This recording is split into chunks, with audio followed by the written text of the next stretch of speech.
o ha kotor ni bubu grano belai belai kana hambai maruo tai oro joto khai manjak phainai media rok no hambai sung tini oro join de phaimani hungkangkai angkai IWF tini member ani central committee ni ani ke budini de Burma ang tini IPF tino sajak yahni phaimaiya tamni hingke जों सारा त्रिपुराव सिनि त्रिपुरा साराव थांचांमानि न नगै खादंगो सिनि बुबोग्रानो हामजागो गेरतार त्रिपुरानो जों support खायो आबनि बागै जों दिनै सिनि महाराजा जाबाय त्रिपुरा साद फारंनि बागै सामुं तांनायनि बागै जों खायो आसरनो हामबाय हामबाया फारो दिनै 11 तारिख जून 2021 जिनि बुबाग्रानि थानसानि मारिओ एवं ग्रेटर त्रिपुरालैंड जबानो तेबो शक्तिशाली खायने बगै पार्टी IPF टी याकरै बुबाग्रानि मथाव दिनै जॉइन खायका और जॉइन खायथानि आं निजे साक 7 नং देमसरा कचुसरा थानाय इलेक्शननि एडिसि साधारण निर्वाचननि कैंडिडेट श्री वीरेश देबबर्मा आनी पार्टी पोस्ट हंखाय सेंट्रल कमिटी AGS केयानि लगे फाइमानजाखा तै खरकजा उनकोटी डिस्ट्रिक्टनि सदस्य जिनि बरं गोनां सन्जित देबबर्मा मो सानानि मुचुं अबनो दिनै जे बुबाग्रानि थानजानो नाहारै जे त्रिपुरामथा जिचुं थानजानो नाहारै आं दिनै अबनो आं जे IPF खायो IPF नि कुनु नेटाना आं कुनु ब्लेम फाइना नाया आं माजराना नाया आं जास्ट थानजाना हामजाखा आं बुबाग्रानो सापर्ट खायो दिनै आं बिना थानजानि मारिओ जॉइन खायका हामबाय आसपनो बांग्लादेश के आमी IPF टी सेरे त्रिपुरा मठा আমাদের থানচা মারি के समर्थन নিয়ে আজকে আমি নিজে IPF টি সেন্ট্রাল কমিটির AGS তথা গত ইলেকশনের 7 নং দেমসরা কচুসরার প্রার্থী শ্রী বীরেশ দেববর্মা আমি আজকে সে গ্রেটার त्रिपुरालैंडকে সমর্থন নিয়ে এবং থানচাকে সমর্থন নিয়ে আমাদের বুবাগ্রাকে সামনে আরো গ্রেটার त्रिपुरालैंडের আন্দোলনের আরো জোরদার আন্দোলনের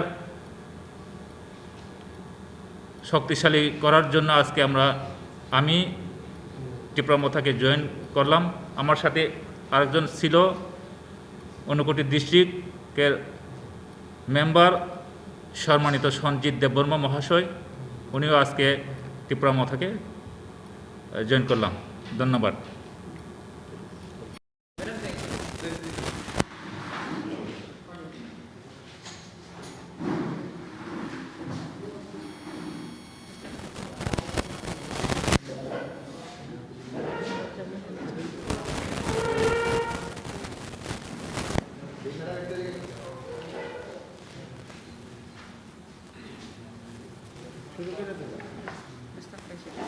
शुरू कर दे मैडम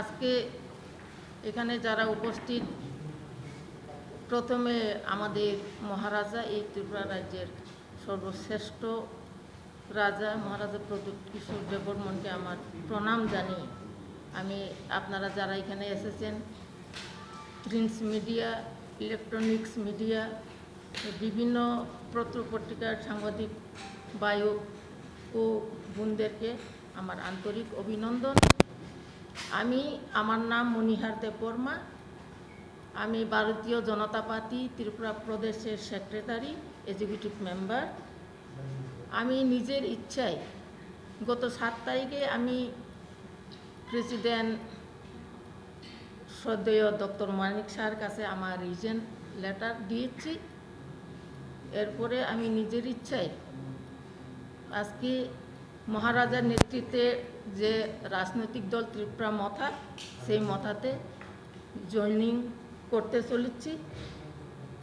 আপনারা সবাই জানেন যে আমাদের এই সারা ত্রিপুরা রাজ্যে মহারাজা একটা থানচা যে সুর নিয়ে আজকে আমরা যারা প্রথমে আঞ্চলিক দল ত্রিপুরা রাজ্যে টিউজেস, সেই টিউজেস আমলে আমি 1988 থেকে আমার রাজনৈতিক জীবন শুরু। আজকের দিনে টিউজেস এবং ত্রিপুরা মথা এক হতে চলেছে। সেই দিনে, সেই সুবর্ণ সুযোগে আমি একজন বাদ থেকে হই না, আমি একজন ত্রিপুরাসা এবং ত্রিপুরী যুগ হিসাবে আমিও এই ত্রিপুরা রাজ্যে থানচার দিকে আমার, যেহেতু আমাদের জনজাতিদের বুক খুলে মন খুলে কথা বলতে পারবো, দাবি করতে পারবো বলে আমি এই আঞ্চলিক দলে আজকে সামিল হচ্ছি। সবাইকে ধন্যবাদ।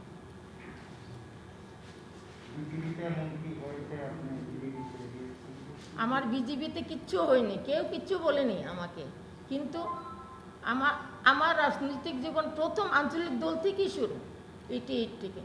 কিন্তু বিভিন্ন কারণে আমি একসময়, আপনারা যারা সাংবাদিক, পুরানা সাংবাদিক বন্ধুরা সবাই জানে, একসময় আমি কংগ্রেসে ছিলাম। এরপরে আমি 2016-তে বিজেপিতেও ছিলাম, সেখানেও আমি প্রদেশেই দায়িত্ব পেয়েছি।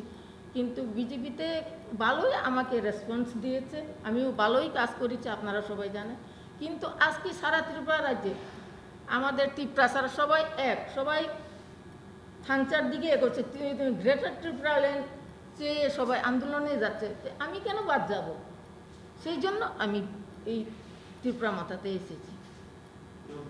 পূর্বেও তো আপনাদের দাবি ছিল যে কৃষক সেই দাবিটা কি হচ্ছে যে আপনি আপনি মানে দিক থেকে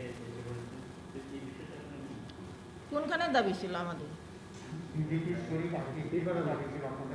আমি তো আইপিএফটি করিনি, আমাকে প্রশ্ন করলে তো আপনারা পাবেন না। আমি তো বিজেপি করি।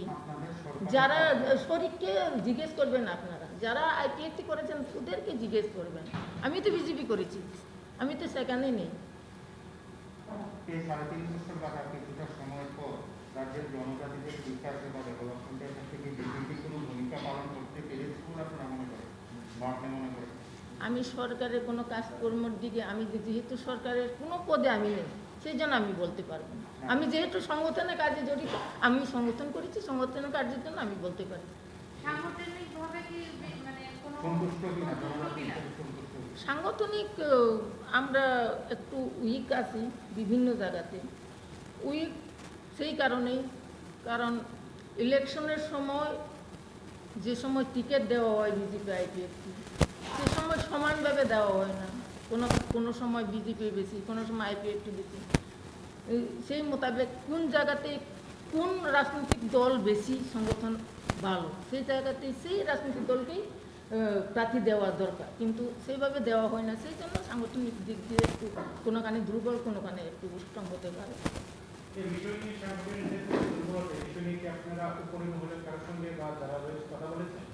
না না, ওরা যারা মোর্চাতে আছে, যারা জনজাতি মোর্চাতে আছে তারা বলবে। আমি তো একজন প্রদেশে আছি, আমি কিসের জন্য বলবো? যারা দায়িত্বে আছে তারা বলবে, আমি তো দায়িত্বে নেই, আমাকে তো দায়িত্ব দেয় না, আমাকে তো শুধু একটা বিধানসভা দায়িত্ব দেওয়া হয়। জেনারেল সেক্রেটারি না, আমি সেক্রেটারি। আমি সেক্রেটারি। হ্যাঁ, 3 বছর কি করেছি? আমি সংগঠন করেছি, মন্ডল করেছি, বুথ করেছি, শক্তি কেন্দ্র করেছি, পৃষ্ঠা প্রমুখ করেছি। ওদেরই তো আমাদের দায়িত্ব, যেটা দায়িত্ব দেওয়া হয়েছে সেটাই করেছি আমি। জনগণের সাথে যেটা আমাকে প্রশাসনে কোনো দায়িত্ব দেওয়া হয় না, আমি কিভাবে জনগণের সাথে করব? যারা ওই এলাকার এমএলএ করবে, বিধায়ক করবে, ভিসি চেয়ারম্যান করবে, ভিএসি চেয়ারম্যান আইপিএফটি থেকে উঠে না, এমএলএ আইপিএফটি থেকে, আমি কিভাবে করব? আমার সঙ্গে এখন যেহেতু করোনার মহামারী চলছে, সবাই বলছে যে গ্রামে গঞ্জে আমরা গিয়ে আমরা জয়েনিং করাবো, সেই জন্য আমরা গ্রামে থাকবো, সেই জন্য কেউ আসেনি, শুধু একজন এসেছে, উনি হচ্ছে বুথ প্রেসিডেন্ট আমরা টাকারজলা বিধানসভা সায়ারানী দেবর। মোটামুটি কতজন আপনারা জয়েন করছেন? আমি বিজেপি থেকে আমরা দুইজন মহিলা, দুইজন। আপনার এখন টিকা মাথা রাখছেন কর্মী ও কিংবা নেত্রী বিধায়ক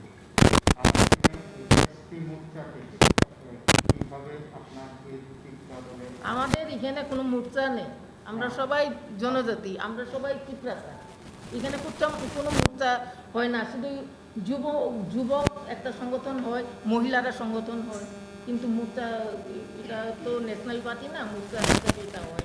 কংগ্রেসে হয় যুব কংগ্রেস, মহিলা কংগ্রেস, বিজেপিতে হয় যুব মোর্চা, মহিলা মোর্চা, কিন্তু এখানে তো কোনো মোর্চা হওয়ার দরকার নেই, এখানে তো শুধু ত্রিপ্রাজক এবং ত্রিপ্রাসা এবং যুবক। বিজেপি এসপি মোর্চা থেকে কি আপনার সঙ্গে অনুপ্রাণিত হয়ে দেওয়া আসছে কি আপনার?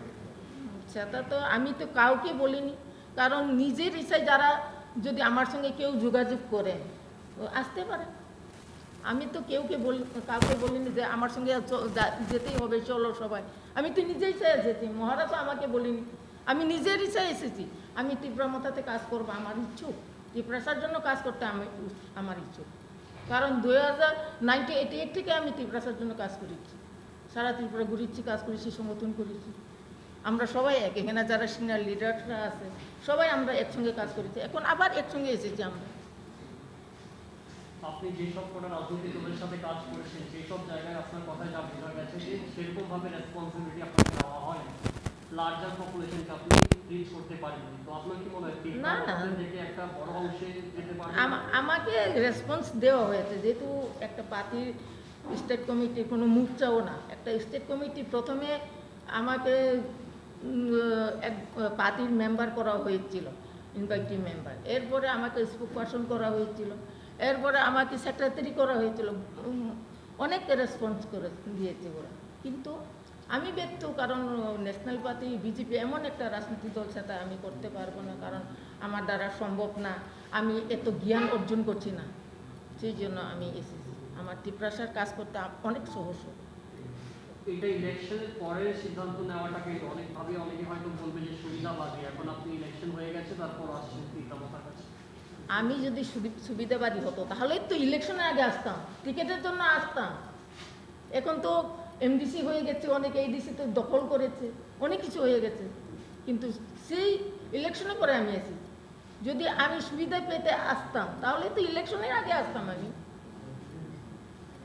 এখনো তো দুটো মনোনীত পদ আছে, আপনি গ্রহণ করবেন যদি মাথার সুপ্রিমো আপনাকে কি বলছেন দাদা? আমি নমিনেটেড দুটো সিট বাকি রয়েছে, বলতে চাইছেন দুটো নমিনেটেড সিট রয়েছে? নেই, সেটার জন্য আমি আসিনি, নমিনেটেড এটা কাকে কি দেবে, রাজ্যপাল কাকে দেবে, এটা তো রাজনৈতিক, আমিও বেশ কিছু বুঝি, এটা আমাদের বিরোধী দল থেকেও দেওয়া যায়, যেটা প্রশাসন আছে ইয়েতে, মানে রাজ্য সরকার এবং এডিসিতে, এটা রাজ্যপাল যাকে দিবে সেই পাবে। 2023 ইলেকশন রয়েছে, যেটা খুব গুরুত্বপূর্ণ হবে, তীব্রমতা প্রথমবারের মতন নতুন দল করে এডিসিতে ক্ষমতায় এসেছে, 23 একটা ইলেকশন, বিশাল বড় ইলেকশন, সেটাকে কীভাবে দেখছেন? এবং বিজেপিতে আপনি ছিলেন, আপনি জানেন সেই পলিটিক্যাল পার্টি কীভাবে পলিটিক্স করতে হয়, এটাকে কীভাবে ট্যাকেল করতে হয়? ট্যাকেল আমি তো যা দেখিচ্ছি, বিজেপিতে বলে যেখানে টিকিট দিতে গেলে কিংবা ইলেকশনের জন্য যদি সিট বন্টন করতে যায়, তাহলে এই সিটটা হবে না আশ্রামবাড়ি কিংবা রামচন্দ্রঘাট কিংবা মান্দায়, ওখানে আমাদের বিজেপি যারা করেছে, ওইখানে পৃষ্ঠা প্রমুখ স্ট্রং না, শক্তি কেন্দ্র স্ট্রং না, ভোট স্ট্রং না, কিন্তু আমি বলতে চাই আজকে আমাদের যেখানে জনজাতি সিট 20টা আছে এবং 28টা আমাদের এই এডিসি সিট, সেখানে তো আমাদের এখন ত্রিপুরামতার কোনো ভোট কমিটি নেই, কোনো শক্তি কেন্দ্র নেই, কোনো পৃষ্ঠা প্রমুখ নেই, কেন সরকার এসেছে? সেটা ন্যাশনাল পার্টি এবং আমাদের ত্রিপুরাসার রাজনীতি অনেক অন্যরকম, সেটা বুঝতে পারছে না এখনও ন্যাশনাল পার্টিরা, যারা ন্যাশনাল পার্টি করে, আমিও করেছি, আমিও বুঝতে পারছি না। তাহলে তাদের উইকনেসটাকে আপনারা কাজে লাগাবেন 2023-এ। আমরা তো নিশ্চয়ই আমরা কাজ করব। এই যে সিদ্ধান্তটা এটা কি সঠিক সময় নিয়েছেন না মনে করছেন অনেকটা লেট হয়ে গেছে, যে সিদ্ধান্তটা আগে নেওয়ার দরকার ছিল? আমি অন্তত পক্ষে যেই মাত্র পাতি করেছিল আমাদের মহারাজা, যেই মাত্র ত্রিপুরা মতো পাতি করেছিল, সেই সময় সিদ্ধান্ত নেওয়ার দরকার ছিল, কিন্তু আমার চিন্তাধারা একটু কম ছিল, দুর্বল ছিল, সেই কারণে আমি একটু পরে আসতে হয়েছি। মূলত কি লক্ষ্যমাত্রা বা কি উদ্দেশ্য নিয়ে এখন আপনার সামনের দিনের যে পথ চলছে? সামনে আমাদের গ্রেটার ত্রিপুরা লাইন, এই ত্রিপুরাকে আরও সুন্দর করার জন্য সবাই একতাবদ্ধভাবে আমরা সংগ্রাম করব। মহিলা, যুবক, আমরা সবাই একসাথে সংগ্রাম করব এবং আমাদের ত্রিপুরার জন্য আমরা সংগ্রাম করি, আমাদের অস্তিত্ব রক্ষার জন্য আমরা আদায় করি। আচ্ছা, যদি মানে এটা ধরে নেওয়া যায় ধারণা বা কাল যদি কোনো হতে পারে বা কল্পনা হতে পারে 2023